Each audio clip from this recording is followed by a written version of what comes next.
Salut les amis, bienvenue sur Petits Essais entre amis. Bonjour Lucas. Bonjour Geoffroy. Et toi tu es le grand gagnant de notre concours Test Drive de l'Alfa Romeo 4C. Tout à fait, avec Gentleman's Car. Et donc tu peux nous dire un petit peu une petite intro sur la voiture? Oui, déjà j'ai gagné ce test drive grâce à la page Facebook. Vous avez fait un concours entre Petits Essais entre amis et justement Gentleman's Car où il fallait partager la photo, identifier 3 amis. Donc ça m'a permis de gagner ce test drive. Et donc ici on essaye donc l'Alfa Romeo 4C en version Spider. Elle est jaune, l'intérieur avec l'Alcantara avec les supercures jaunes. On va voir ce que ça peut donner. Toi, tu es un grand passionné de voiture. Tout à fait, depuis mon plus jeune âge. Est-ce que c'est le genre de voiture qui t'intéresse personnellement? Quand on regarde la fiche technique, oui, car c'est une vraie voiture de passionné. On n'a pas de direction assistée, elle est très puissante, elle est très légère. C'est une voiture qui a une vocation pour le circuit, donc on sent directement que ça va attaquer. Bon, on va essayer ça.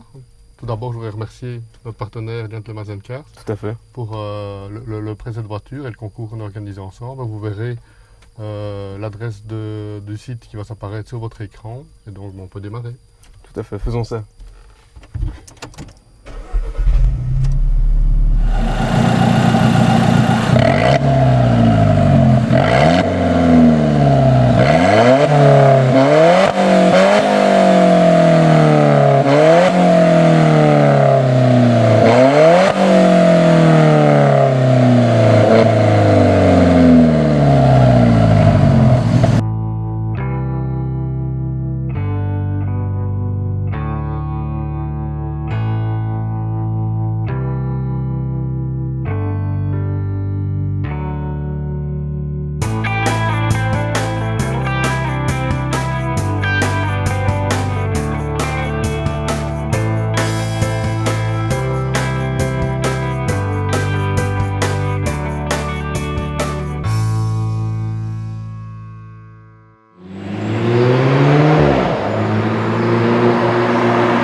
Alors cet Alpha 4C au niveau du moteur, on a ici un 4 cylindres, Oui, tout à fait. 1700 cm3.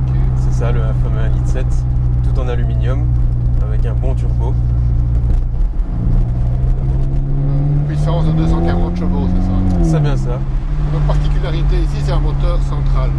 Tout à fait. Le moteur est en position centrale arrière, donc on a vraiment le centre de gravité au milieu et on peut dire que dans les courbes, ça se place comme il faut. Au niveau de la boîte de vitesse, on a une boîte de vitesse double embrayage. Tout à fait, avec les palettes au volant toujours.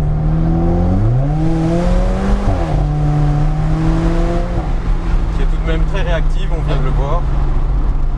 Oui, donc malgré les turbos, il n'y a pas vraiment de latence au niveau de l'accélération. Eh bien, écoute, moi justement je le sens à la pédale. Oui. Je sens que le turbo se met vraiment en route à partir de 2500 tours, quelque chose comme ça. En dessous de ça, on n'a pas vraiment de poussée quelconque. Oui, donc il y a vraiment un effet turbo qui donne le coup de pied aux fesses. Ouais, ça oui, ça oui. Sinon, châssis carbone. Châssis carbone, C'est oui, une des toute la particularités de la coque, voiture qui fait aussi le côté légèreté. Ouais, ça je pense. Et ça donne aussi un effet bout de bois. Ouais. Là, on est malmené dans tous les sens. Après, on va aller voir un ostéopathe, je pense. Par contre, de par le poids de la voiture, le freinage, Ouais, le freinage est Nickel. vraiment très bon. Ouais. Ça, c'est vrai que le poids aide beaucoup. la boîte, c'est de combien de vitesses? C'est une boîte 6 vitesses, de ce que j'ai pu observer. On a la boîte 6 vitesses, on l'a dit, très réactive. Ouais. Aucun souci avec ça. Et honnêtement, je ne regrette pas le fait qu'il n'y ait pas de boîte manuelle, contrairement à une Lotus. Oui. Car tu vas me dire, une Lotus aussi n'a pas de direction assistée, du moins elle exige de ce que je sais. Mais il vaut mieux sur celle-ci, en tout cas, avoir bien les deux mains sur le volant. Quoi. Oui, parce que cette particularité, justement, je vais le dire, il n'y a pas de direction assistée. Non. Autre particularité de ce qu'ils disent, c'est qu'elle épouse vraiment bien les inégalités de la route et donc il faut vraiment dire le volant et redresser souvent. Ah ouais, il faut vraiment être attentif à chaque imperfection de la route et chaque imperfection justement elle nous le fait sentir et il suffit de lâcher le volant et on se retrouve malmené de droite à gauche. Ouais. Au niveau esthétique, ben, c'est une mini supercar. Oui, c'est vraiment ça. Par contre, j'ai été surpris de la taille parce qu'elle fait moins de 4 mètres et donc elle est limite plus petite qu'une Mito. Oui, c'est vraiment ça. C'est amusant. C'est très compact. Elle est à la limite aussi large que longue. Ouais. Mais elle en impose. Surtout dans cette couleur jaune ici, elle en impose vraiment. Moi, elle me fait beaucoup penser, si on la regarde de profil, à une 488 de chez Ferrari. Ouais. Avec les écopes sur le côté. Elle a des courbes à tous les niveaux, avant, arrière. On la regarde sur tous les angles, ces courbes sont vraiment magnifiques. Tout à fait. On s'est vraiment dit, c'est vraiment l'identifier à une italienne directement. Esthétiquement aussi, celle-ci, elle a les phares qui sont redevenus traditionnels par rapport au coupé où il avait des phares un petit peu. Tout à fait. C'est un double tranchant, on aime ou on n'aime pas. Après, au niveau de la ligne, ils sont plutôt, c'est un cabrio, c'est un spider, mais c'est le look vraiment Targa. Tout à fait, oui, il y a juste une petite toile qui s'enlève. Il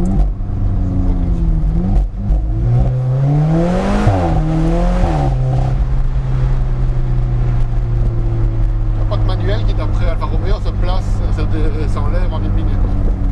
Oui, d'après Alfa Romeo. Mais moi là tout de suite j'ai eu un peu de mal. C'est vrai que tout seul ça prend directement un peu plus de temps, je pense. Ou alors il faut vraiment avoir l'habitude. Et la capote qui est une fois repliée, ben, quand on la met dans le coffre, ça prend quasiment tout l'espace du coffre. Oui, c'est vrai que le coffre est très petit. Le capot à l'avant est rivé, donc on ne sait pas y toucher. On ne sait rien y loger. Donc on a seulement un petit compartiment dans le coffre où ça bataille aussi avec le moteur qui prend la moitié de la place. Pour un petit week-end en amoureux, c'est pas... Ce serait un très petit week-end. C'est pas la vocation de la voiture. Je pense que la vocation de la voiture, c'est d'abord la piste. C'est pour la piste, ou alors vraiment une balade de passionné, je pense qu'on peut faire dedans. Et donc au niveau de la sonorité, c'est vrai que ça c'est ce qui m'a étonné. Pour un 4 cylindres, ben, il envoie. Hein. Oui, il envoie quand même pas mal. L'échappement, je pense, fait vraiment bien son boulot. On l'entend.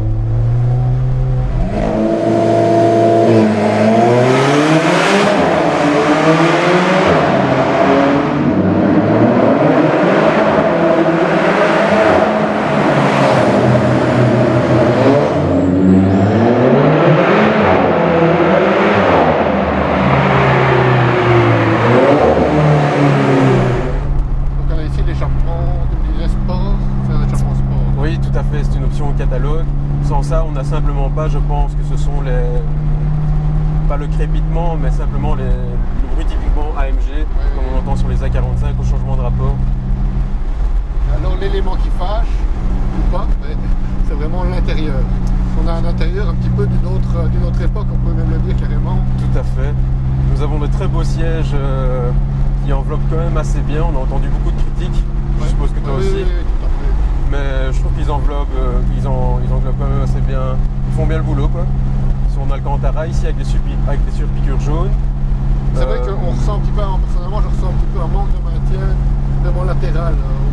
Oui, c'est il n'y a pas le côté enveloppant de certains baquets où là vraiment on vient vraiment se serrer de côté sur les côtes. Ici on n'a pas cette sensation. Mais il n'y a aucun rembourrage. On n'est pas non plus ballotté dans tous les sens. Oui, c'est clair. Maintenant, vu que le centre de gravité est très bas, bah, la force centrifuge est quand même diminuée et donc on a quand même moins besoin aussi de maintien latéral que dans certaines autres voitures. Voilà, tout à fait. Là, on va prendre des virages à 90-100 km/h, on va quasiment pas bouger. Si on avait été avec un SUV, on serait trimballé de tous les côtés. Oui, c'est ça. Donc c'est là qu'on a... Mais au niveau de la poussée, grâce à son poids léger et sa puissance de 240 chevaux, on sent quand même qu'il se passe quelque chose. On est assis très bas, on n'a pas de direction assistée, on est trimballé de tous les côtés et c'est vraiment une bagnole à sensation. Oui, le poids, parlons-en. Donc ici, on est, malgré l'augmentation de 45 kg, je pense, par rapport au coupé, on reste sous la tonne puisqu'on a environ 940 kg. Oui, c'est à peu près ça, il me semble. Je pense que le coupé descendait un tout petit peu en dessous des 900 kg. Oui, tout à fait. Et un autre détail qui pourrait fâcher aussi, c'est le prix. Parce que Je pense qu'en prix de base, on est à 73 200 €. Donc qui est quand même plus élevé, quelques milliers d'euros que le coupé. Donc là, on arrive dans une gamme de prix où on retrouve clairement Porsche, qui est quand même avec le Boxster, qui est quand même pour le blason, une gamme au-dessus. Pour l'exclusivité, peut-être pas. Mais je dirais justement que c'est vrai que le prix est cher quand on voit la finition intérieure et tout ça, mais on a une innovation. En fait, c'est pas vraiment l'innovation, je trouve. C'est vraiment un retour en arrière. On n'a pas de direction assistée. La voiture est vraiment en tapis. On n'a pas des suspensions géniales comme on peut faire aujourd'hui sur la M4, pas de compétition notamment. Mais c'est une voiture comme on n'en fait plus. Et ça, je trouve que ça n'a pas de prix. Ça, je trouve justement que ça n'a pas de prix. Et à mon humble avis, avec tout ce qu'il y a comme spéculation automobile, je pense qu'avec le temps, si on en prend soin, elle peut prendre beaucoup de valeur.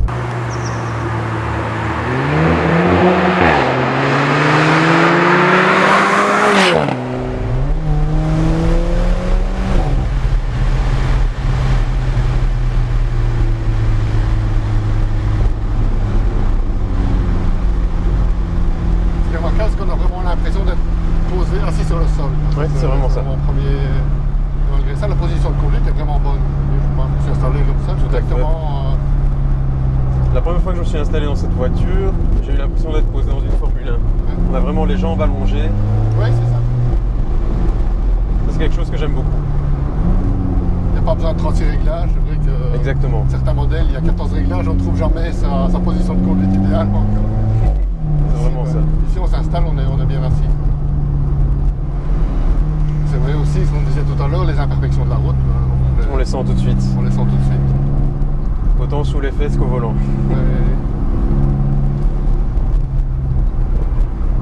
Ce qui n'est pas dérangeant, je trouve que ça. Oui. Bon, si on doit faire des kilomètres, forcément, ça peut devenir.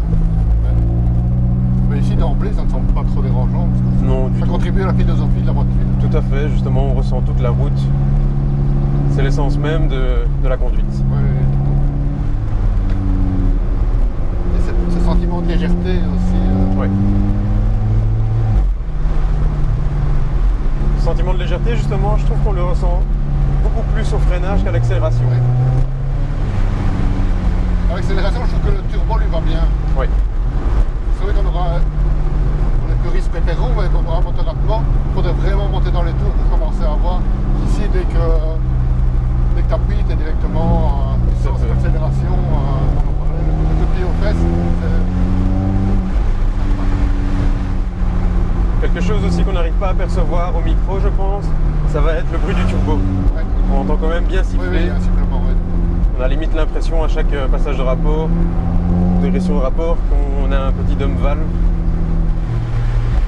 C'est vrai que dans les tournantes, tu n'as pas cette force centrifuge, donc c'est pas. Non. Le manque de maintien n'est pas vraiment gênant du tout.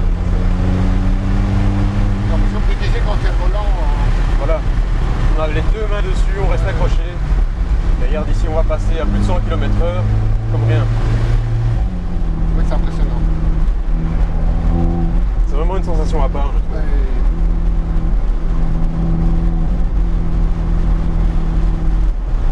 Là, tu sens qu'elle accroche le bitume. Aussi. Et donc il y a le système aussi. DNA. spécifique, pas DNA. DNA, c'est ça, oui. C'est un peu Donc comme le c'est- Magnetino chez Ferrari. Ouais.